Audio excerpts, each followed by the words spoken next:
আসসালামু আলাইকুম। Growth percentage কিভাবে বের করতে হয় সেটা আজকে আমরা শিখব। গ্রোথ পার্সেন্টেজ বের করার জন্য আমরা ২ বছরের ডাটা নিয়েছি, লাস্ট ইয়ার এবং দিস ইয়ার। লাস্ট ইয়ার এবং দিস ইয়ারের মধ্যে গ্রোথ পার্সেন্টেজ কত পার্সেন্ট সেটা বের করার জন্য গ্রোথ পার্সেন্টেজের এই উপরের সেলে আমরা ইকুয়াল টু সাইনকে কল করব। দেন হচ্ছে দিস ইয়ার, এই দিস ইয়ার হচ্ছে এই ৯৫৭।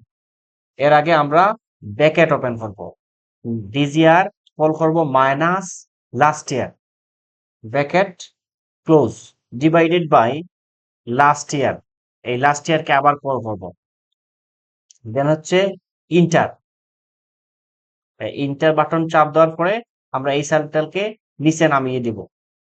দেন হচ্ছে আমরা পার্সেন্টেজে, এই নাম্বার গ্রুপের পার্সেন্টেজে কল করব। দেন হচ্ছে আমাদের গ্রুপ গ্রোথ পার্সেন্টেজ বের হয়ে যাবে। ধন্যবাদ।